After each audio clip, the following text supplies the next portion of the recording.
नमो नमः. आपण पाहत आहोत MA फर्स्ट इयरच्या सेकंड सेमिस्टरचा पेपर भारतीय दर्शन. मागच्या वेळेला आपण फर्स्ट सेमिस्टरला भारतीय दर्शनमध्ये तर्कसंग्रह पाहिलं, जे अन्नम भट्ट विरचित होतं. यावेळेला आपण भारतीय दर्शन या विषयामध्ये वेदांत सार या ग्रंथाचा अभ्यास करणार आहोत. ठीक आहे.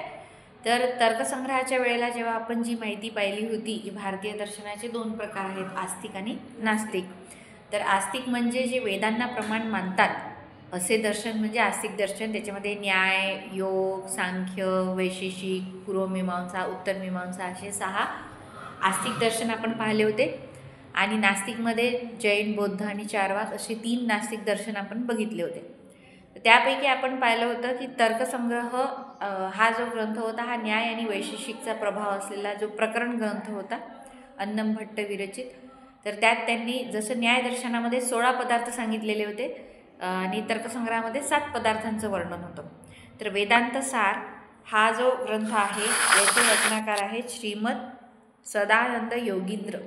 पुस्तकाच्या वर तुम्हाला दिलेलं आहे, असं पुस्तक आहे तुम्हाला देण्यात आलेलं जे पुस्तक आहे ते. तर श्रीमद सदानंद योगींद्र विरचित वेदांत सार हे जे पुस्तक आहे. मग याच्या खाली आता त्यांनी दिलेलं असते की मराठी अनुवाद विवेचन हे कोणी केलेलं आहे, तर ते आपल्यासाठी महत्त्वाचे नाही. नलिनी चाफेकर हे मराठीत तुम्हाला कळावं याच्यासाठी आपण ती मराठी आवृत्ती घेतलेली आहे. आपल्याला पेपरमध्ये लिहिताना सदानंद योगींद्र हे नाव आपल्याला त्याच्यामध्ये लिहायचं आहे. तर ते इथे पहा जी प्रस्तावना पुस्तकात दिलेली ती पाहून घेऊ आता आपण आधी. भारतीय तत्त्वज्ञान म्हणजे वेदांत, वेदांत म्हणजे अद्वैत वेदांत आणि अद्वैत वेदांत म्हणजे शांकर वेदांत अशी समीकरणे सामान्यतः रूढ झालेली आहेत. वास्तविक सांख्य, योग, न्याय, वैशेषिक, मीमांसा, वेदांत या षट शास्त्रांचा व चारवाक, बौद्ध, जैन या विचारधारांचाही अंतर्भाव भारतीय तत्त्वज्ञान केलं जातं. जसे आता आपण बघितलं सुरुवातीला की 6 आस्तिक दर्शन आणि 3 नास्तिक दर्शन मिळून भारतीय दर्शन हे मानलं जातं. आणि हे खूप मोठं, खूप असं काय म्हणता येईल गहन असं नॉलेज आहे की जे पाश्चिमात्य लोक आहेत, फॉरेनचे लोक जे आहेत विचारवंत, त्यांनासुद्धा आपल्या भारतीय दर्शनाचा अभ्यास करावासा वाटतो. आणि त्यातनं बऱ्याचशा गोष्टी आपण विश्वाला देत आलेलो आहोत आतापर्यंत. तर आपलं हे भाग्य म्हणू आपण की आपल्याला संस्कृत MAच्या निमित्ताने आपल्या हातात हे पुस्तकं येत आहेत आणि आपण त्याचा अभ्यास करतो आहे. तर आता सुरुवातीला त्यांनी काय म्हटलेलं आहे की भारतीय तत्त्वज्ञान म्हणजे वेदांत. तर वेदांत म्हणजे ॲक्च्युअलमध्ये वेदांताचा अर्थ होतो उपनिषद. म्हणजे आपण जे वैदिक वाङ्मय पाहिलं तर त्याच्यामध्ये 4 वेद, 6 वेदांग, त्यानंतर त्या वेदांचे मग संहिता, आरण्यक असे जे प्रकार पडतात, ब्राह्मण आहे, आणि नंतर शेवटचा भाग जो येतो तो आहे उपनिषद. तर वेदांत म्हणजे वेदांचा अंत तो आहे उपनिषदांमध्ये झालेला. आणि वेदांमध्ये देवी देवतांचं वर्णन, देवी नाही आहे देवता आहेत, त्यांचं वर्णन आलेलं आहे, त्यांची स्तुतीपर ऋचा आलेले आहे, ते आपण फर्स्ट पेपरमध्ये पाहिलं होतं. आणि वेदांग जे आहे त्याच्यामधलं निरुक्त जे आहे ते तुम्ही आता अभ्यासणार आहे फर्स्ट पेपरच्या वेळेस. वेद आणि वेदांग नावाचा जो पेपर आहे तुमचा, त्याच्यामध्ये निरुक्त नावाचं जे वेदांग आहे, वेदांचे अंग. मग वेदांचे अंग का बरं रचण्यात आले की वेदांचं ज्ञान चांगल्या पद्धतीने व्हावं, किंवा काही जर अडचण आली की एखादी ऋचा आपण वाचतो आहे, मग त्याच्यातला एखादा शब्द कळला नाही, मग तो कुठे पाहायचा, तर तो निरुक्तमध्ये पाहायचा.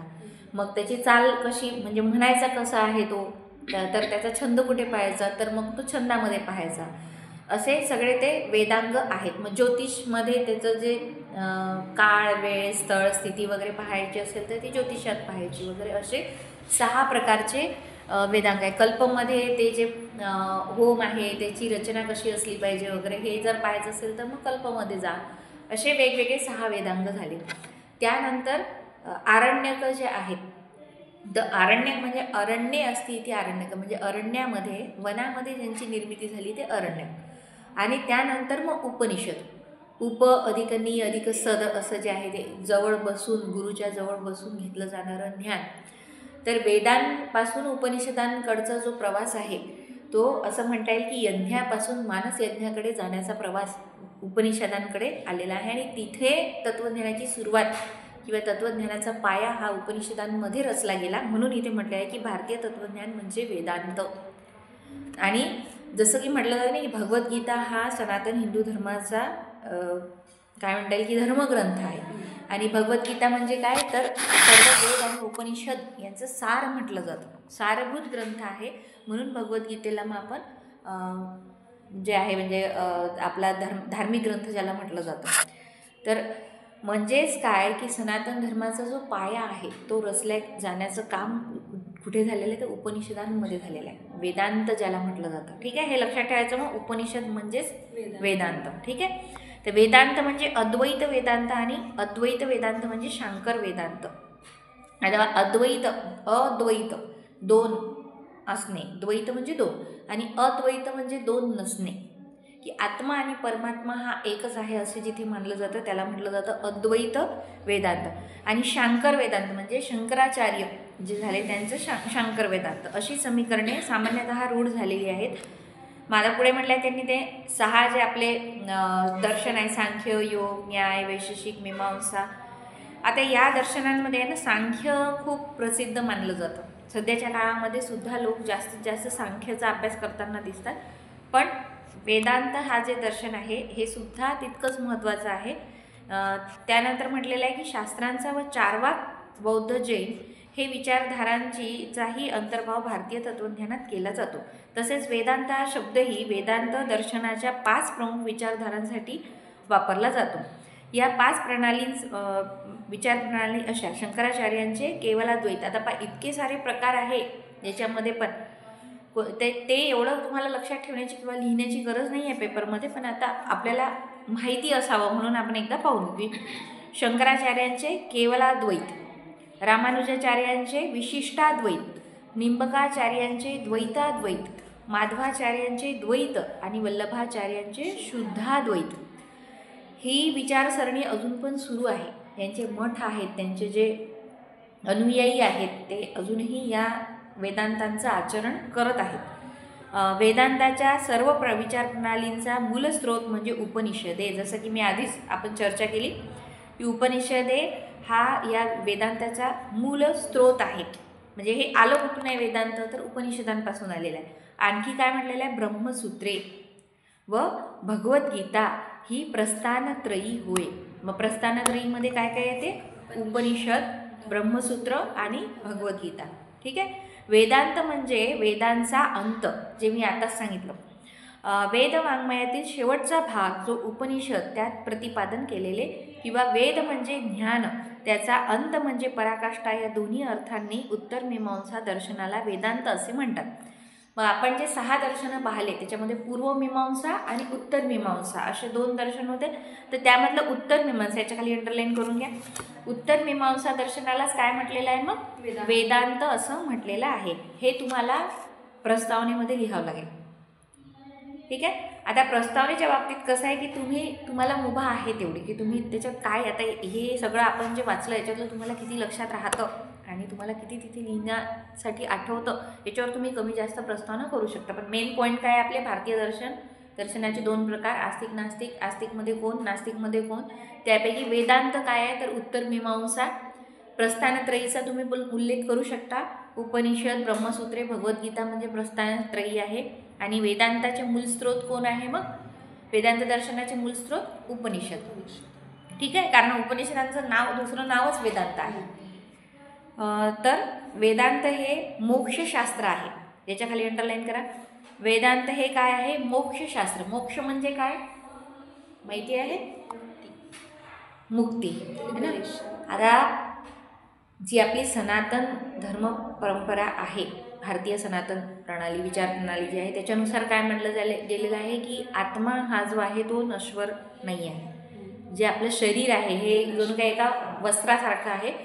ती चेतना ज्याला म्हणू आपण, आत्म्यापेक्षा चेतना म्हणू, की सपोज एखाद्या व्यक्ती किंवा माझी चेतना जी आहे ही हे शरीर त्याग केल्यानंतर दुसरं शरीर धारण करेल. मग हे कंपल्सरी नाही आहे की ती मानव शरीरच धारण करेल, ती एखादं पशुचं शरीरसुद्धा धारण करू शकते. मग हे जे आहे जीवन मरणाचं चक्र जे आहे ते चेतनाला त्याच्यातून मुक्ती मिळणं आणि परमात्म्याच्या ज्या हृदयामध्ये स्थान मिळणं त्याला म्हटलं जातं मोक्ष. की मृत्यू हा मोक्ष नाही. मृत्यू शरीराचा होतो, आत्म्याचा मृत्यू होत नाही, आत्म्याला मोक्ष मिळतो, अशी आपली विचारप्रणाली आहे. तर मोक्षप्राप्तीची साधने, आता इथे काय म्हटलेलं आहे की वेदांताला काय म्हटलेलं आहे, मोक्षशास्त्र म्हटलेलं आहे. भारतीय तत्त्वज्ञानाची सर्व दर्शने मोक्ष हेच ध्येय मानत असली तरी मोक्षाचे स्वरूप, मोक्षप्राप्तीची साधने, वेगवेगळे उपाय, त्यांचे कमी अधिक महत्त्व इत्यादीचे सांगोपांग विवेचन वेदांत शास्त्रानेच केलेले आहे. मग सगळ्या भारतीय दर्शनांचं शेवटचं जे स्टेशन आहे, शेवटचं जे मोटिव्ह आहे, शेवटचं जे लक्ष्य आहे ते काय आहे, मोक्षप्राप्ती. कोणतं पण दर्शन घ्या मग तुम्ही, मग ते आस्तिक असो वा नास्तिक असो. आता नास्तिकमध्ये थोडंसं वेगळं असू शकते, कारण की बऱ्याच वेळा नास्तिक दर्शनामध्ये आत्मा नाही आहे, कारण की बौद्ध धर्मामध्ये किंवा बौद्ध जे काय म्हणता येईल दर्शन आहे त्याच्यात नाही आहे, त्यांचे वेगळे विचार असू शकतात. पण आस्तिक दर्शनांना जर आपण हायलाईट केलं आणि त्याच्याविषयी जर विचार केला तर त्याच्यामध्ये मोक्षप्राप्ती हे सर्वोच्च ध्येय मानलेलं आहे मानवी देहाचं किंवा मानवी जन्माचं, की आपल्याला म्हणजे 72 लक्ष योनीमध्ये जन्म घेतला जातो असं म्हटलं जातं. आता ते तेवढा एक्झॅक्ट आकडा असेल नसेल हा वादाचा विषय, पण सपोज आता एखाद्या व्यक्ती मनुष्य योनीमध्ये जन्म न घेता कुत्र्याच्या योनीत आहे किंवा एखाद्या पशुपक्षीच्या योनीत आहे, तर त्याला तेवढी बौद्धिक क्षमता नाही आहे की तो मोक्षाप्रत त्याची वाटचाल होऊ शकेल. कुठल्याही प्राण्याची वाटचाल कुठपर्यंत राहणार, फक्त त्याला खायला मिळालं, त्याचे जी समोरची पिढी त्यांनी तयार करून टाकली आणि त्याला ज्याच्यापासून संकट वाटतं तेव्हापासून त्याच्यापासून त्यांनी स्वतःचं संरक्षण केलं, इतकीच त्याची मजल जाणार, त्याच्यापुढे तो जाणार नाही. म्हणजे त्याला ज्ञानप्राप्ती आणि त्या माध्यमातून मोक्षाकडे जाण्याचा मार्ग मग फक्त एकाच जन्मामध्ये किंवा एकाच योनीमध्ये आपण प्राप्त करू शकतो, ती आहे मनुष्य योनी.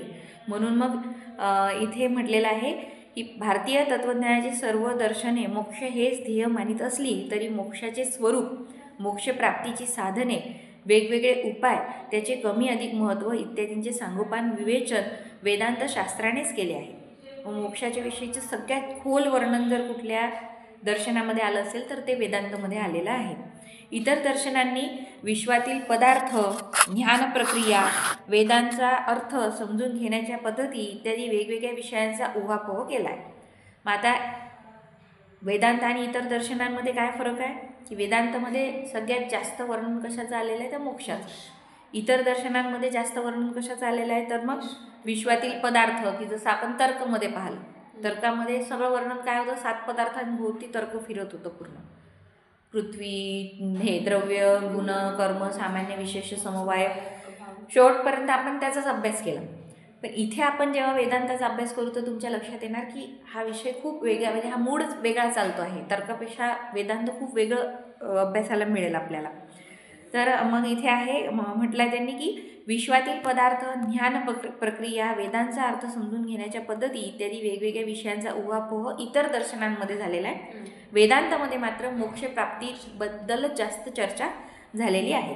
थोडक्यात असेही म्हणता येईल की वेदांताव्यतिरिक्त इतर सर्व दर्शने व आधुनिक शास्त्रेही दृश्य, ज्ञेय, विषय यांचा विचार करतात, तर वेदांतशास्त्र द्रष्टा, ज्ञाता, विषयी याविषयी प्रतिपादन करते. मग आता ह्याच्या खाली अंडरलाईन करा, वेदांतशास्त्रामध्ये कशा कशाचा अभ्यास आहे, द्रष्टा, ज्ञाता यांच्याविषयी अभ्यास आहे. ठीक आहे. विषयी हा पण त्याचा विषय आहे, म्हणजे विषयी जो विषयाचा भोग घेतो तो विषयी. तर इतर जे दर्शन आहे त्याच्यामध्ये काय आहे, दृश्य म्हणजे जे दिसते, ध्येय म्हणजे जे आपल्याला माहिती आहे किंवा जाणून घ्यायचं आहे, त्याच्यानंतर विषय म्हणजे की आपण ज्या गोष्टी भोगतो त्याविषयी. ते मग जसं की आता मोबाईल आपण यूज करत आहे किंवा आपण पैसे आहे त्याचा उपयोग करत आहे, कपडे घालत आहे, जे विषय आहे जे आपण उपभोग घेतो आहे त्याचा, भौतिक गोष्टी यांचा विचार केलेला आहे दुसऱ्या दर्शनांमध्ये. पण वेदांतशास्त्रामध्ये काय, द्रष्टा म्हणजे जो बघतो आहे, ज्ञाता म्हणजे जो जाणतो आहे, म्हणजे स्वतःच्या विषयीची चर्चा जी आहे ती होते वेदांतामध्ये. विषयी म्हणजे आपण विषयांचीच जे उपभोग घेतो आहे तो, याविषयी प्रतिपादन करते. बहिर्मुखी जिज्ञासा इतर शास्त्रांची जननी आहे. बहिर्मुखी म्हणजे बाहेर बघणारी, की बाहेरच्या गोष्टींचं ज्ञान. आता विज्ञान जेव्हा आपण शिकतो तेव्हा कशाचं नॉलेज आपल्याला मिळणार, की जे काय त्याच्यातनं मिळेल, समजा वनस्पतीविषयीचं नॉलेज आहे किंवा लाकूड असेल, जे काय असेल आपण वापरत आहे, समजा टेक्नॉलॉजी असेल, विज्ञानाचा अभ्यास करू तेव्हा बहिर्मुखी ज्ञान आपलं वाढेल. इव्हन आपण शरीराचा जरी अभ्यास करू तर ते फक्त शरीर आहे, आत्म्याच्या विषयीचा अभ्यास कधीच विज्ञानामध्ये होणार नाही. आणि शरीर पण काय म्हटलेलं आहे की ते पण एक प्रकारचं साधनच आहे. म्हणजे चेतना जर आपण त्याला मूळ मानलं तर शेवटी शरीर काय आहे, वापरातलीच वस्तू झाली ना. म्हणजे त्याच्यातही फक्त बहिर्मुखी अभ्यास होतो. आणि तर अंतर्मुखी जिज्ञासा वेदांत शास्त्राची प्रवर्तक आहे. अंतर्मुखी जिज्ञासा म्हणजे चेतना, परमात्मा, मोक्ष याविषयीची जास्तीत जास्त चर्चा करणारा, म्हणून त्याला म्हटलं आहे की अंतर्मुखी जिज्ञासा वेदांत शास्त्राची प्रवर्तक आहे. याच्याखाली अंडरलाईन करा, अंतर्मुखी जिज्ञासा वेदांत शास्त्राची प्रवर्तक आहे. हे पूर्ण तुम्ही याच्यात लिहू शकता प्रस्तावनेमध्ये. ठीक आहे. सर्वांत यामी असलेला जो द्रष्टा ज्ञाता त्याला योग्य रीतीने जाणणे हा परमपुरुषार्थ होय. सर्वांत यामी म्हटलेला आहे म्हणजे सर्वांत यामी, सगळीकडे जाऊ शकणारा असा जो द्रष्टा ज्ञाता त्याला योग्य रीतीने जाणणे हे परमपुरुषार्थ होय. मग परमपुरुषार्थ म्हणजे काय की सर्वांतर्यामी जो द्रष्टा ज्ञाता त्याला योग्य रीतीने जाणणे, हे मानवी जीवनाचे ध्येय कसे प्राप्त करून घ्यावे याचे मार्गदर्शन फक्त वेदांतानेच केले आहे. म्हणून मानवी जीवनात वेदांताचे फार महत्त्व आहे. किंबहुना प्रत्येक माणसाने वेदांताचा अभ्यास केलाच पाहिजे असेही आवर्जून सांगितले आहे. ब्रह्मविद्या म्हणजे ब्रह्माचे ज्ञान करून घेणे हा वेदांताचा मुख्य विषय आहे. याच्या खाली अंडरलाईन करा, ब्रह्मविद्या म्हणजे ब्रह्माचे ज्ञान करून घेणे हा वेदांताचा मुख्य विषय आहे. मग वेदांताचा मुख्य विषय काय आहे? ब्रह्मविद्या म्हणजे ब्रह्माचे ज्ञान करून घेणे हा वेदांताचा मुख्य विषय आहे. कोहम म्हणजे मी कोण, किमिदम म्हणजे हे काय, जातम को वै कर्ता अस्य विद्यते आणि याचा कर्ता कोण आहे, उपादानम किम इति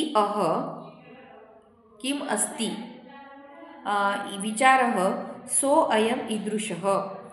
मी कोण आहे, हे जग कसे आहे, याचा कर्ता कोण आहे, याचे उपादान कारण काय आहे याविषयीचे विवेचन याला वेदांत विचार असे म्हणतात. उपनिषदांमध्ये हा विचार विस्तृतपणे केला गेला आहे. या विचारांचे सार म्हणजेच अद्वैत वेदांताचा मुख्य सिद्धांत असा की सच्चिदानंद स्वरूप ब्रह्म हेच एकमेव सत्य आहे. याच्या खाली अंडरलाईन करा, सच्चिदानंद स्वरूप ब्रह्म हेच एकमेव सत्य आहे. तद्भिन्नम सर्व जग मिथ्या आहे. जीव हा ब्रह्मस्वरूपच आहे. आता हा जो श्लोक आहे ना, हा लक्षात ठेवायचा. ब्रह्म सत्यम जगत मिथ्या जीवो ब्रह्मैव नापरः. हा पाठ करून घ्यायचा, कारण की याच्यावरतीच पूर्ण हे जी शेवट दुसरी लाईन आहे. श्लोकार्धेन प्रवक्ष्यामि यदुक्तं ग्रंथकोटिभिः ब्रह्म सत्यम जगत मिथ्या जीवो ब्रह्मैव न अपरः. ब्रह्म सत्यम जगत मिथ्या, ब्रह्म सत्य आहे, जग मिथ्या आहे म्हणजे खोटे आहे. जीवो ब्रह्मैव न अपरः, जीव काय आहे तर ब्रह्मच आहे, न अपरः म्हणजे दुसरा नाही आहे. ठीक आहे. उपनिषद कालापासून चालत आलेली ही अतिप्राचीन विचार प्रणाली तत्वपरंपरा मध्यंतरी खंडित झाल्याप्रमाणे वाटत होती, तेजोहीन झाली होती. तिला शंकराचार्यांनी आपल्या तेजस्वी आणि प्रगल्भ बुद्धिमत्तेने व ओजस्वी आणि प्रसन्न प्रतिपादन शैलीने सुप्रतिष्ठित केले. म्हणून अद्वैत वेदांत विचार म्हणजे शांकर वेदांत विचार असे मानले जाते. शांकर संप्रदायाच्या गुरुपरंपरेप्रमाणे भगवान नारायण हेच आद्य आचार्य होत. ही परंपरा अशी सांगितली आहे. आता शंकराचार्य आता पण सध्या जे मठाधीश आहेत त्यांना शंकराचार्यच म्हटलं जातं. तर ती शंकराचार्य ही काय आहे, मग एक पदवी प्रमाणे आहे, उपाधी आहे ती. तर व्यक्ती बदलत आले पण ते नाव कायम राहिलं शंकराचार्यांचं. ठीक आहे. तर उपनिषद कालांपासून चालत आलेली ही अतिप्राचीन विचारप्रणाली तत्वपरंपरा मध्यंतरी खंडित झाल्याप्रमाणे वाटत होती. की काय झालं की असा काळ सुरू असतो ना, काळाच्या ओघामध्ये आता वैदिक परंपरा जी आहे ती तर सनातन मानली जाते, म्हणजे त्याचा इतिहासच आपण शोधू शकत नाही असं म्हटलं जातं. तर बऱ्याच वर्ष म्हणजे हजारो लाखो वर्ष ती परंपरा सुरू असताना मध्ये काही काळ असं झाला की ती जणू काही खंडित होत चाललेली आहे. बौद्ध धर्माचा उगम झाला इसवी सन पूर्व 500 मध्ये.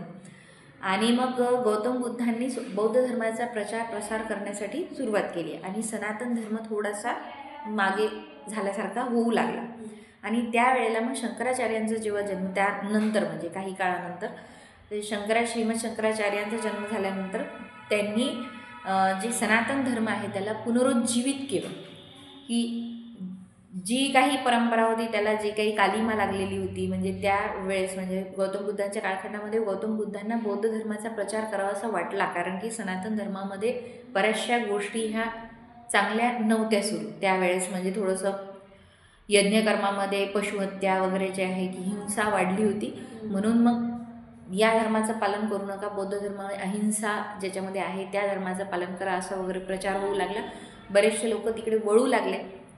पण मग शंकराचार्यांनी काम काय केलं तर वेदांत जे आहे, उपनिषद आहे किंवा आपले जे ज्ञान आहे त्याच्यातलं खरं ज्ञान, जे महत्त्वपूर्ण ज्ञान जे आहे त्याला पुनरुज्जीवित केलं, ते परत एकदा बाहेर आणलं. त्याचा प्रचार प्रसार, मठ स्थापना केली भारताच्या 4-5 कोपऱ्यांमध्ये आणि त्या माध्यमातून अनुयायी तयार केले, त्याच्यातून प्रचार प्रसार केला. आणि परत एकदा मग बौद्ध धर्माला थोडंसं म्हणजे त्याचा प्रभाव कमी झाला आणि सनातन धर्माचा प्रभाव पुन्हा एकदा वर येऊ लागला. म्हणून त्यांनी असं म्हटलेलं आहे की उपनिषद काळापासून चालत असलेली ही अति प्राचीन विचारप्रणाली, तत्वपरंपरा मध्यंतरी खंडित झाल्याप्रमाणे वाटत होती, तेजोहीन झाली होती. तिला शंकराचार्यांनी आपल्या तेजस्वी आणि प्रगल्भ बुद्धिमत्तेने व ओजस्वी आणि प्रसन्न प्रतिपादन शैलीने सुप्रतिष्ठित केले. म्हणून अद्वैत वेदांत विचार म्हणजे शांकर वेदांत विचार असे मानले जाते. शांकर संप्रदायाच्या गुरुपरंपरेप्रमाणे भगवान नारायण हेच आद्य आचार्य होत. ही परंपरा अशी, आता त्यांनी ते जी परंपरा आहे म्हणजे ते शंकराचार्यांच्या नंतर आणखी कोणते दुसरे कोण व्यक्तींनी मग ते जी आहे परंपरा ती कायम ठेवली. आता शंकराचार्य बनणं म्हणजे तितकंच सोपं नाही. जे आपण पाहिलं ना, प्रस्थानत्रयी, उपनिषद, ब्रह्मसूत्र आणि भगवद्गीता यांचा अभ्यास ज्याला असेल आणि आणखी काही वेगळे शास्त्र त्यांचे ते कंडिशन असते की ती जी उपाधी आहे ती मिळण्यासाठी तेवढं ज्ञान असणारी व्यक्ती त्या आसनावरती विराजमान होऊ शकते. तर तेवढं ज्ञान मिळवणं म्हणजे ही काही सोपी गोष्ट नाही. उपनिषदचा जर विचार करायला गेलो आपण तर उपनिषदाची एक जर तुम्ही श्लोक घेतला तर त्याच्यावरती एवढं जाडं पुस्तक लिहिलं जाईल, इतकं ते खोल आहे, इतकं डीप नॉलेज त्याच्यामध्ये आहे. आणि असे दशोपनिषद, जसं 10 उपनिषद म्हटलं जातं, कठोपनिषद आहे, केनोपनिषद, ईशावास्योपनिषद, प्रश्न मांडुक्य वगैरे असे जे आहेत, मुंड मांडुक्य, तर असे उपनिषद, त्याच्यानंतर ब्रह्मसूत्र, गीतेचे 700 श्लोक. आणि यांना केवळ पाठ नाही करायचं आहे, त्यांना आत्मसात करायचं आहे, त्यांना जाणून घ्यायचं आहे. आज आपल्याला नुसतं वेदांताचा अभ्यास करायचं म्हटलं किंवा तर्काचा अभ्यास करायचं म्हटलं तर आपल्याला कठीण वाटत आहे. पण त्यांनी या सगळ्या षड्दर्शनांचा अभ्यास, ते पूर्ण ब्रह्मसूत्र, भगवद्गीता, एवढ्या सगळ्यांचं नॉलेज जो ग्रहण करू शकतो, एवढी बुद्धिमत्ता ज्याच्यामध्ये असेल.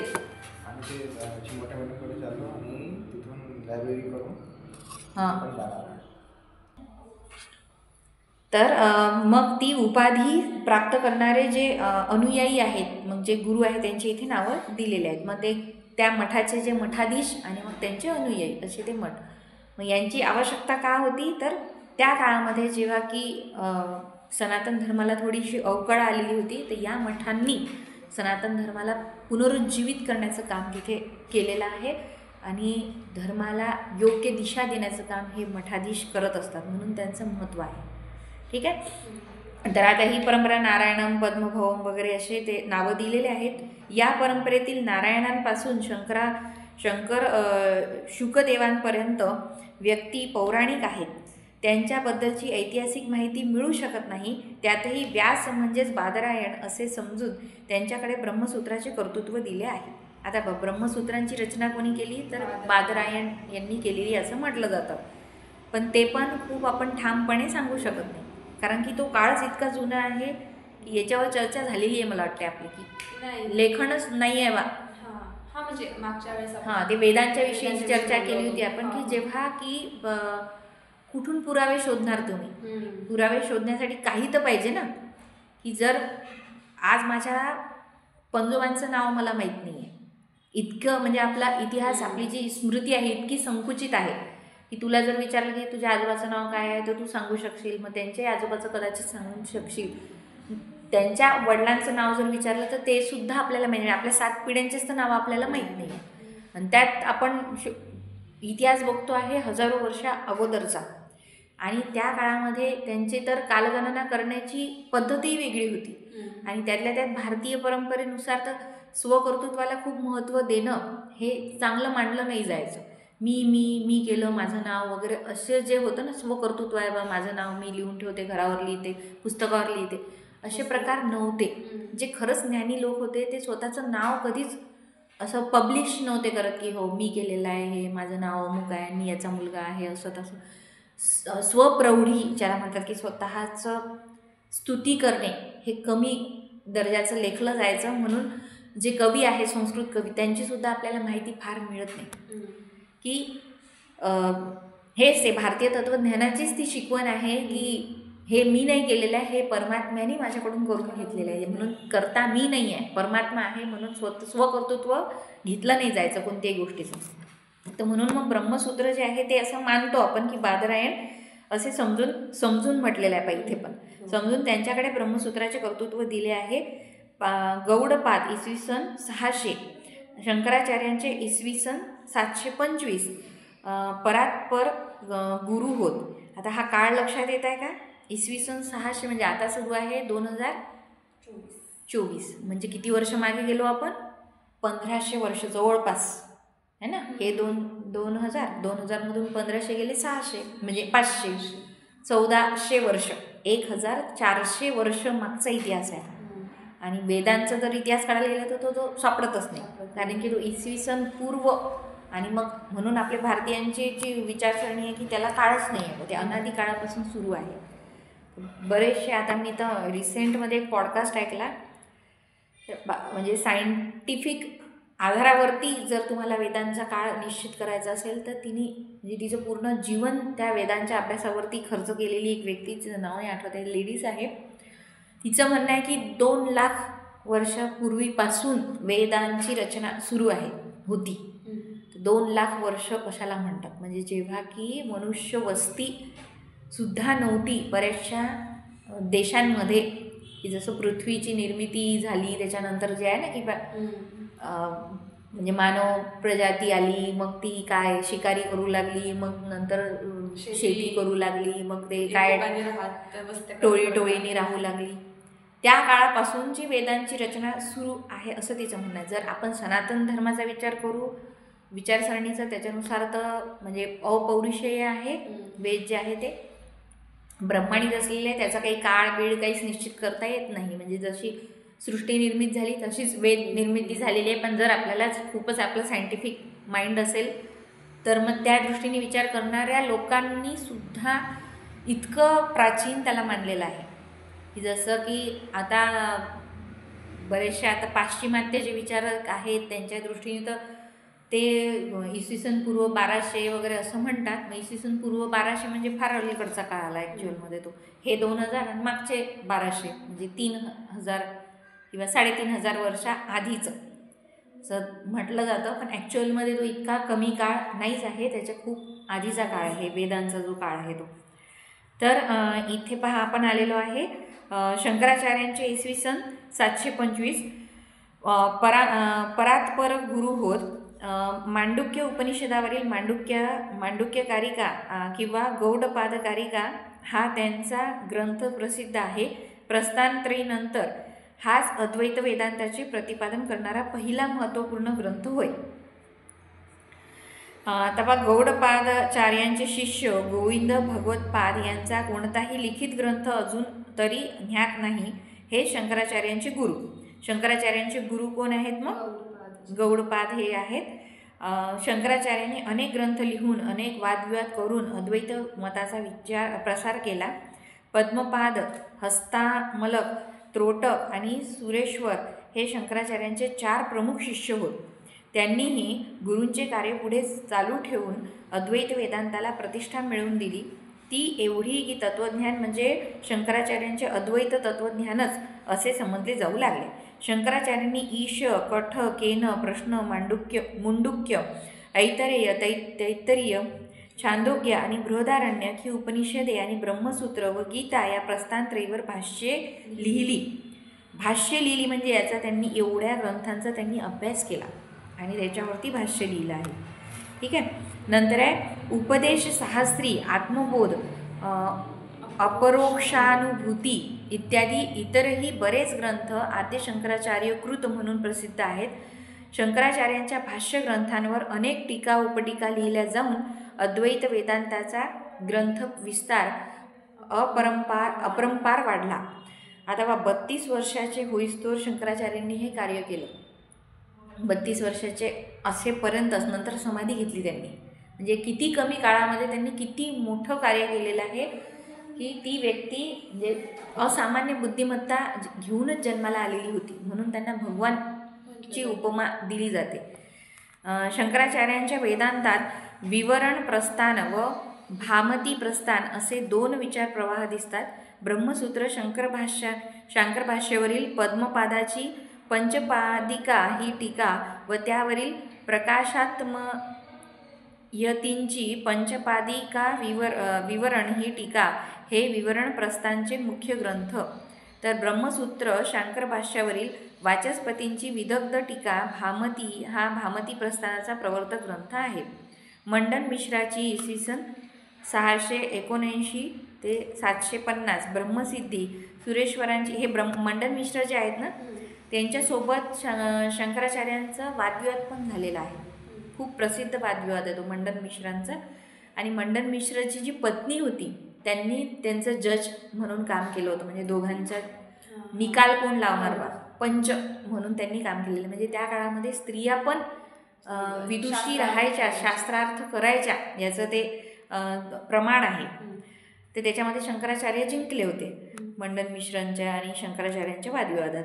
ब्रह्मसिद्धी सुरेश्वरांची नैष्कम्य सिद्धी, विमुक्तात्मन यांची इष्टसिद्धी आणि मधुसूदन सरस्वती यांची अद्वैत सिद्धी हे सिद्धीनामांत ग्रंथ होत.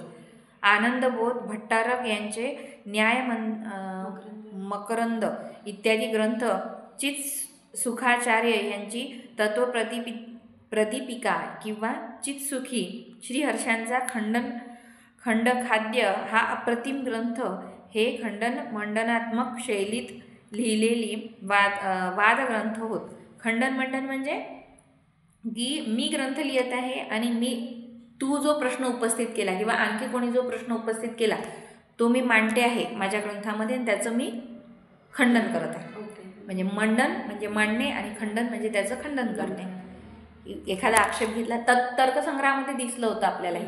तर्कसंग्रह त्याच प्रकारचा ग्रंथ होता की कोणी विचारलेला प्रश्नही त्याच्यातच आहे आणि उत्तरही त्याच्यातच आहे. नंतर पण तर्कसंग्रहामध्ये मूळ ग्रंथात नाही, त्याच्यावर जी टीका होती ना त्या टीकेमध्ये होतं आपल्याला. म्हणजे जे खाली विवरण दिलेलं होतं कारिका, तर त्यांचं कारिकामध्ये त्यांनी स्वतःचं मत मांडलेलं होतं.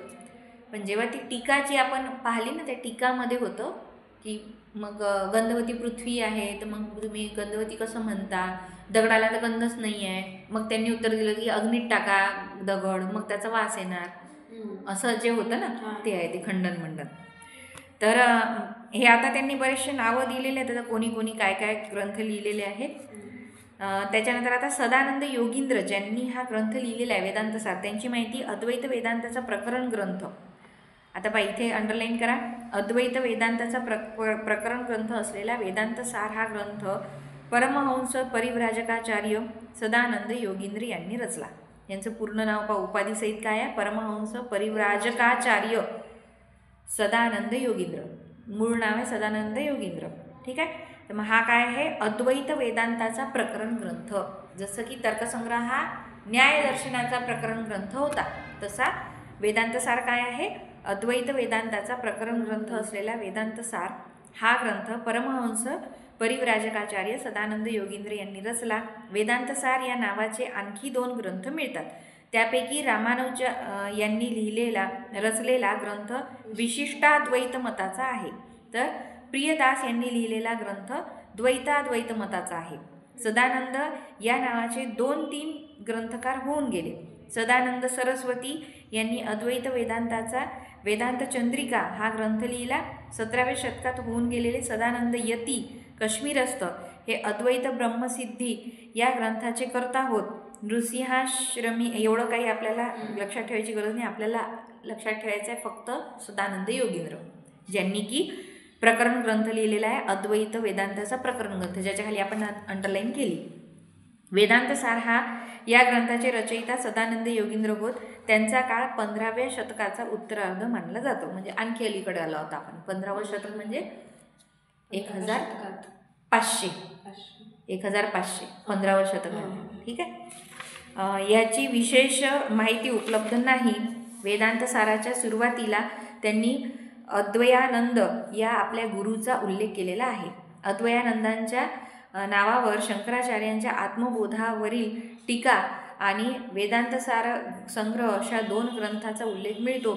सदानंद योगींद्रांच्या नावावर आणखी 3 ग्रंथांची नोंद मिळते. ते ग्रंथ असे: भगवद्गीतेवरील टीका, भावप्रकाश, ब्रह्मसूत्रावरील टीका, तात्पर्य प्रकाश आणि विद्यारण्याच्या पंचदशीवरील टीका. त्यांचा वेदांत सार हा ग्रंथ या सर्वांपेक्षा लोकप्रिय आहे. मग आता वेदांत साराची रचना केलेली आहे सदानंद योगींद्र यांनी. तो अद्वैत वेदांताचा प्रकरण ग्रंथ आहे. एवढंच लक्षात आपल्याला ठेवायचं याच्यामध्ये. नंतर आहे वेदांत सार, जो की आपल्याला ग्रंथ अभ्यासायचा आहे त्याच्याविषयीची माहिती. वेदांत सार हा ग्रंथ मुख्यतः मांडुक्य उपनिषद व विद्यारण्यक स्वामींची पंचदशी या ग्रंथावर आधारित आहे. याच्या खाली अंडरलाईन करा. वेदांत सार हा ग्रंथ मुख्यतः कशावर आधारित आहे तर मांडुक्योपनिषद व विद्यारण्य स्वामींची पंचदशी या ग्रंथावर आधारित आहे. पंचदशी हा प्रकरण ग्रंथ पद्यमय आहे, तर वेदांत सारामध्ये गद्यमय विवेचन आले आहे. तर पंचदशी हा प्रकरण ग्रंथ कसा आहे, पद्यमय म्हणजे श्लोकांच्या स्वरूपात आहे. आणि वेदांत सारामध्ये गद्यमय विवेचन आहे, म्हणजे इथे श्लोक वगैरे नाही आहे. अद्वैत वेदांताच्या मुख्य सिद्धांताचे प्रतिपादन करून त्यांना उपोद्बलक अशी मांडुक्योपनिषदातील वाक्ये, पंचदशीमधील श्लोक व इतर श्रुतिवाक्ये प्रमाण म्हणून उद्धृत केली आहेत. मग आता याच्यामध्ये काय आलेलं आहे, मांडुक्योपनिषदातील वाक्य आलेली आहे. वेदांतमध्ये आपल्याला दिसतील. वेदांत सारामध्ये पंचदशीमध्ये श्लोक दिसतील व इतर श्रुतिवाक्ये प्रमाण म्हणून. प्रमाण म्हणजे की उदाहरण म्हणून किंवा प्रूफ म्हणून, पुरावा म्हणून. ठीक आहे. तसे श्रुतींना अनुकूल युक्ती आणि अनुभवही नोंदवलेले आहे. श्रुती म्हणजे वेद. ठीक आहे. तर श्रुतींना अनुकूल युक्ती आणि अनुभवही नोंदवलेले आहेत. मंगल श्लोकानंतर वेदांत शास्त्राचे अनुबंध चतुष्टय स्पष्ट करून ग्रंथकाराने विषय विवेचनाला सुरुवात केली आहे. अनुबंध चतुष्टय एकदम IMP हा प्रश्न येणार म्हणजे येणार पेपरला 100%. ठीक आहे. अनुबंध चतुष्टय तेव्हा हे तर आता प्रस्तावना आहे. जेव्हा आपण मूळ पुस्तकाला सुरुवात करू ना तेव्हा अनुबंध चतुष्टय येणार आपल्याला. तर अनुबंध चतुष्टय स्पष्ट करून ग्रंथकाराने विषय विवेचनाला सुरुवात केली आहे. सच्चिदानंद स्वरूप ब्रह्म हे सत्य आहे, इतर सर्व प्रपंच भासमात्र आहे, हा मुख्य सिद्धांत अध्यारोप अपवाद या न्यायाने स्पष्ट केला आहे. याच्या खाली अंडरलाईन करा. सच्चिदानंद स्वरूप ब्रह्म. ब्रह्म काय आहे, सच्चिदानंद स्वरूप ब्रह्म हेच सत्य आहे. ब्रह्म सत्यम जगत मिथ्या जे म्हटलेलं आहे ते. इतर सर्व प्रपंच भासमात्र आहेत, जगत मिथ्या म्हटलंय कारण. हा मुख्य सिद्धांत अध्यारोप अपवाद या न्यायाने स्पष्ट केला आहे. अध्यारोप ज्यामुळे केला जातो त्या अज्ञानाचे स्वरूप काय, शक्ती कोणत्या, कार्य कोणते इत्यादींचे विवरण क्रमाने केले आहे. ब्रह्म हे जगाचे अभिन्न निमित्तोपदान कारण आहे. यापासून समष्टी व व्यष्टी अशी 2 स्तरावर प्रपंच भासमान होतो. ती प्रक्रिया स्पष्ट करताना पंचकोश, हे पण अंडरलाईन करा, पंचकोश, 3 अवस्था, 3 शरीरे, हे पण सगळं महत्त्वाचं आहे, इत्यादींचे विवरण ग्रंथकाराने केले आहे. यातच विज्ञानमय कोश हा पण महत्त्वाचा. विज्ञानमय कोश म्हणजे जीव, अंडरलाईन करायला. सूक्ष्म शरीराचे किंवा लिंग शरीराचे 17 अवयव, याला पण अंडरलाईन करा. किती अवयव सांगितलेले आहे, 17 म्हणजे 17. लिंग शरीराचे अवयव किती, 17. आत्म्याबद्दलची चार्वाक, बौद्ध, मीमांसक इत्यादी भिन्न मतानुयायांची मते. 14 भुवने, 14 भुवनेला अंडरलाईन करा, इत्यादी विषय येतात. अपवादाचे स्पष्टीकरण करताना विकारवाद व विवर्तवाद यालाही अंडरलाईन करा. विकारवाद, विवर्तवाद यांचा उल्लेख केला आहे. यानंतर महावाक्य, महावाक्याला अंडरलाईन करा. महावाक्य विवरणास सुरुवात होते. महावाक्य कोणतं आहे? तत्वमसी, त्याला बॉक्स करा. तत्वमसी या वाक्याचा अर्थ स्पष्ट करताना त्रिविध लक्षणांचे विवेचन आणि अहम ब्रह्मास्मी याला पण बॉक्स करा. हे काय आहे? महावाक्य आहे. ठीक आहे. या अनुभव वाक्यांचा अर्थ समजवून सांगताना ब्रह्मसाक्षात्कार होतो म्हणजे काय, या अवघड विषयाला स्पर्श करून वृत्ती व्याप्ती, फलप्राप्ती इत्यादी शास्त्रीय प्रक्रियांचा उल्लेख केला आहे.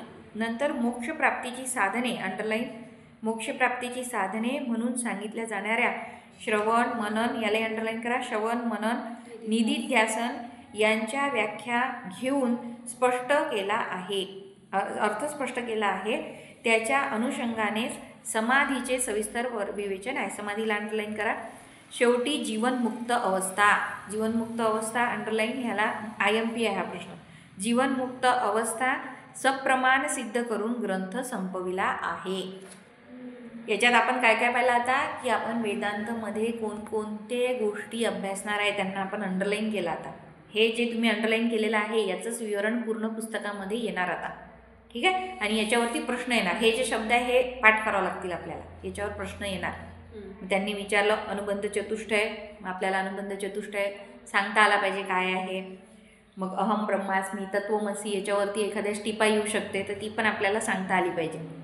नंतर आहे वेदांतशास्त्र अत्यंत गहन आहे आणि प्रस्थानत्रयीत प्रतिपादिलेल्या मूळ सिद्धांताच्या अंगोपांगाचे इतके सूक्ष्मातिसूक्ष्म विवेचन अनेक ग्रंथातून केले गेले आहे की त्यांची तोंड ओळख एका ग्रंथात करून घेणे कठीण आहे.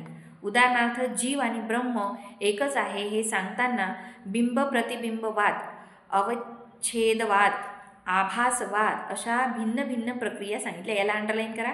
बिंब प्रतिपादनवाद, अवच्छेदवाद आणि आभासवाद, भिन्न भिन्न प्रक्रिया केव्हा आलेल्या आहे? जीव आणि ब्रह्म एकच आहे हे सांगताना. जीव आणि ब्रह्म एकच आहे याला अंडरलाईन करा.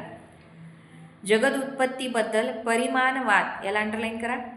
जीव उत्पत्तीबद्दल कोणकोणते वाद आहेत? जगद उत्पत्तीबद्दल परिमाणवाद, विवर्तवाद, अजातीवाद अशा प्रक्रिया आहेत.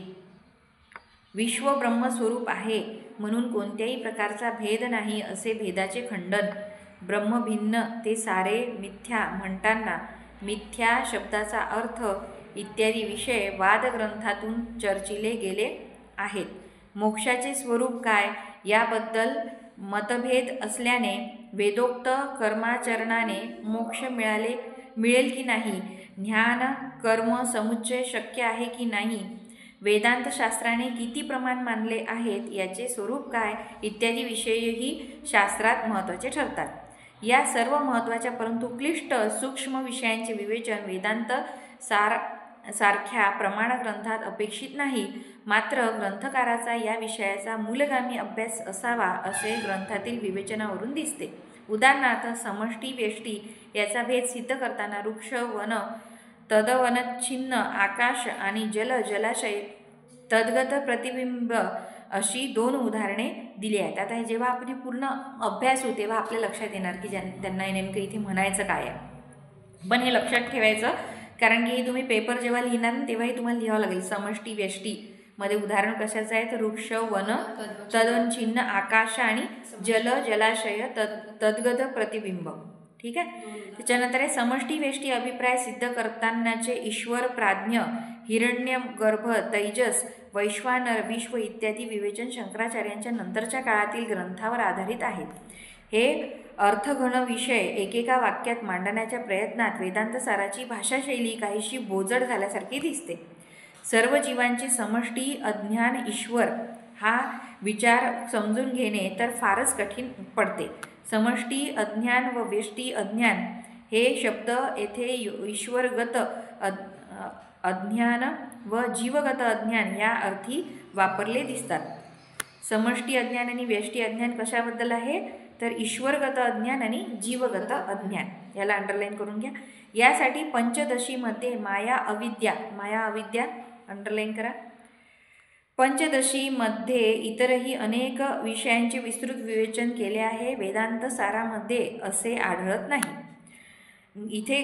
येथे ग्रंथकाराने अध्यारोप, अपवाद, महावाक्यार्थ, जीवनमुक्त अवस्था याला अंडरलाईन करा अशी एक निश्चित चौकट ठरवून त्यामध्ये गहन वेदांत शास्त्राचे सिद्धांत मांडून दाखविलेले आहेत. अद्वैत वेदांताचे मूल ग्रंथ वा वादग्रंथ वाचण्यापूर्वी सिद्धांताची ओळख करून देण्यासाठी वेदांतसार हा ग्रंथ उपयुक्त आहे. वेदांतसार या ग्रंथावर 11 टीका लिहिल्या गेल्या आहेत. त्या अशा एक असा ग्रंथ आहे की ज्याच्यावरती 11 लोकांनी टीका लिहिल्या. टीका लिहिणं म्हणजे काय? अभ्यास करून त्याच्यावरती स्वमत मांडणं. 11 लोकांनी याच्यावरती अभ्यास केलेला आहे आणि तेही असे साधारण लोक नाही आहेत, अतिशय ज्ञानी लोक आहेत. आणि टीका पण खूप प्रसिद्ध आहेत या. तर सुबोधिनी आहे, विद्वन मनोरंजनी आहे, पद्ममाला, बालबोधिनी टीका, ब्रह्मबोधिनी, सुबोधिनी, जया, भावार्थ दीपिका टीका, नंतर टीका असे परमानंद, शंकरजी वगैरे असे यांनी यापैकी पहिल्या 2 टीका लोकप्रिय आहेत. कोणत्या? सुबोधिनी आणि विद्वत मनोरंजनी. या टीकांच्या सहाय्याने वेदांता साराचा अभ्यास केला जातो. तर सुबोधिनी हे तुम्ही लिहिणं फार आवश्यक नाही आहे, पण लक्षात राहत असेल तर लिहू शकता की सुबोधिनी नावाची टीका वेदांत सारावरची प्रसिद्ध आहे आणि त्यावरती त्याच्या सहाय्याने वेदांत साराचा अभ्यास केला जातो. ठीक आहे. या ग्रंथाच्या बऱ्याच संपादित आवृत्त्याही निघाल्या आहेत. वेदांत साराची पहिली आवृत्ती, आता त्यांनी तो काळ सांगितला कधी निघाली वगैरे, 1829 मध्ये कलकत्ता येथून प्रसिद्ध झाली. त्यानंतर 1965 पर्यंत या ग्रंथाच्या जवळजवळ 40 आवृत्ती कलकत्ता, बनारस, मुंबई, पुणे येथून प्रसिद्ध झाल्या आहेत. हिंदी, तेलुगू, गुजराती, मराठी, बंगाली इत्यादी भारतीय भाषांमध्ये व इंग्रजी, फ्रेंच, जर्मन, जपानी या परकीय भाषांमध्ये याची भाषांतरे प्रसिद्ध आहेत. जपानी भाषेमध्ये त्याच्या 5-6 आवृत्त्या निघाल्या आहेत. रामचंद्र यांनी मराठीतून भाषांतर केलेली त्याची आवृत्ती पुण्याहून 1891-1901 साली प्रसिद्ध झाली. मराठीतील दुसरी आवृत्ती वा बापट काळे यांनी संपादित केली व मुंबईहून 1906 मध्ये प्रसिद्ध झाली. म्हणजे याच्यावरून आपलं लक्षात येईल की फक्त भारतातच नाही, भारताच्या बाहेरसुद्धा याचा अभ्यास झाला. जपानमध्ये 5 आवृत्त्या निघाल्या आहेत. आवृत्ती म्हणजे एक आवृत्ती निघते, हजार एक पुस्तकं पब्लिश होतात. ते तर पब्लिकेशनवरती अवलंबून राहते. मग अजून ते खपले की अजून त्या आवृत्तीची डिमांड असते, तर मग अजून ते पुस्तक छापलं जातं. असं 5 वेळा झालेलं आहे, म्हणजे रिपीट. ठीक आहे. तर आता या आवृत्तीबद्दल सांगितलेलं आहे. प्रस्तुत आवृत्ती तयार करताना पूर्वी प्रसिद्ध झालेल्या आवृत्त्यांचा उपयोग झाला आहे, त्याचे ऋण कृतज्ञतापूर्वक नमूद करीत आहे. वेदांत हे आचरणाचे व अनुभवाचे शास्त्र आहे.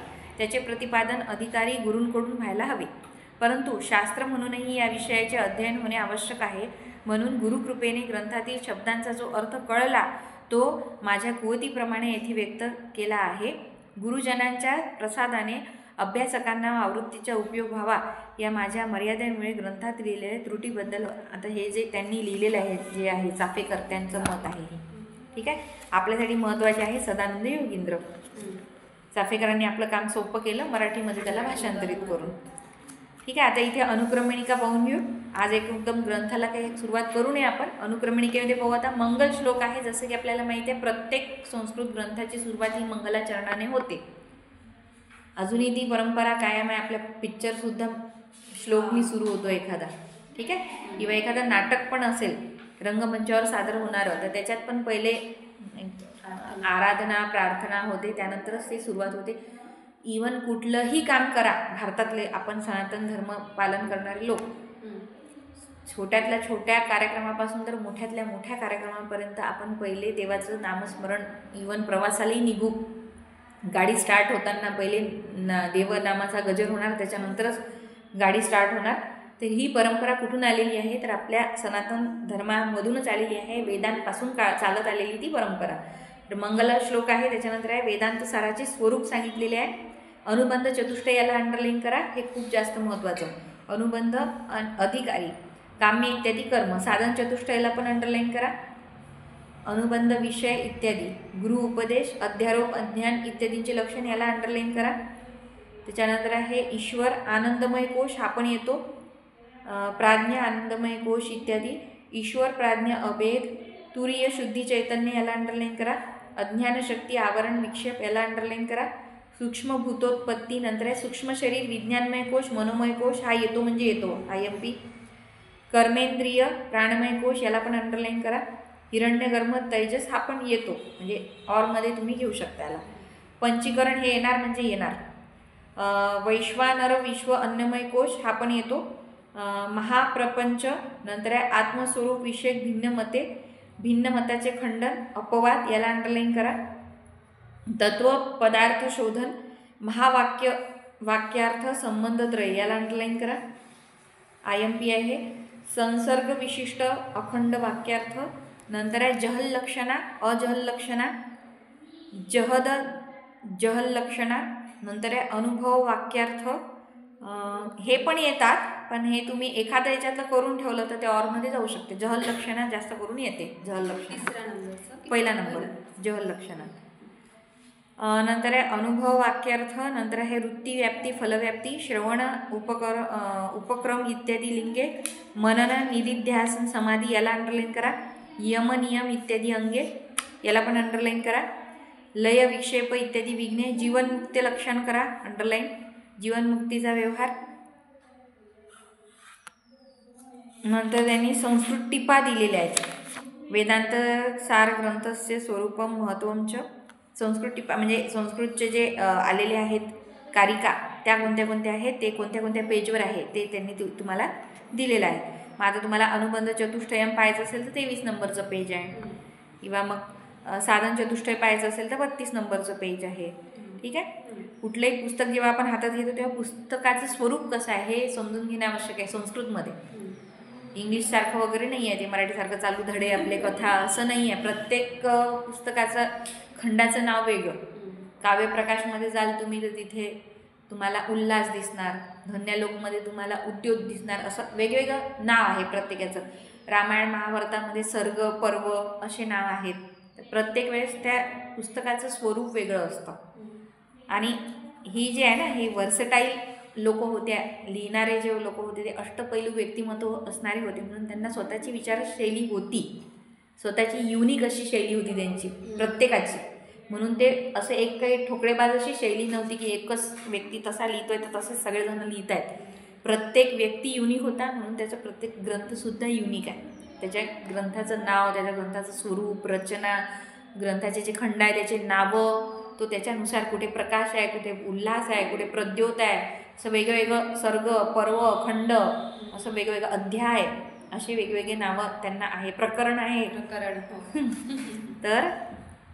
तर अशा प्रकारे आता आपण वेदांत सार सदानंद योगींद्र कशावर आधारित आहे? उपनिषदांवरती आहे. प्रस्थानत्रयी जे आपण पाहिलं होतं, उपनिषद, भगवद्गीता आणि ब्रह्मसूत्रे आणि मांडुक्य उपनिषद याचा प्रभाव याच्यावर आहे आपण पाहिलं. आणि अद्वैत वेदांताचा प्रकरण ग्रंथ जो आहे तो वेदांत सार हा आहे. हे येणार आपल्या प्रस्तावनेमध्ये. म्हणजे आज प्रस्तावनेसाठी भरपूर खाद्य आपल्याला मिळालेलं आहे. तर होमवर्क असा आहे की प्रस्तावना तयार करायची. ठीक आहे. आता मुभा आहे तुम्हाला की तुम्हाला 4 पेजची करायची, 5 पेजची करायची प्रस्तावना, ते तुमच्यावर. याच्यासाठी म्हणत आहे की प्रत्येक प्रश्नाच्या सुरुवातीला आपल्याला प्रस्तावना लिहायची. त्याच्यामुळे ती ठोकळेबाज एकसारखी, आपले जसे कवी आहेत वर्सटाईल जसे आहेत तसे आपले पण लेखन थोडंसं युनिक असलं पाहिजे. प्रत्येक वेळेस जर आपण वेगवेगळं लिहू शकलो तर ही चांगली अचिव्हमेंट राहील आपल्या पेपरमध्ये लिहिण्यासाठी आपल्याला, आणि आपण नॉलेजच्या दृष्टीने पण. तर जेवढं आता आपण एवढं ग्रहण केलं त्यापैकी अंडरलाईन बऱ्याचशा गोष्टी झालेल्या आहेत. निदान अंडरलाईन केलेल्या गोष्टी जरी आपण नमूद केल्या आणि त्याच्यापासून एक प्रस्तावना तयार केली तरी छान प्रस्तावना तयार होणार. आणि आज जे आपण पाहिलं त्याच्यामध्ये काही डाऊट आहे का? आता आज फक्त आपण इंट्रोडक्शन पाहिलं आहे. म्हणजे एक शब्द होता परात्पर, त्याचं नाही समजलं कुठे आलेला आहे.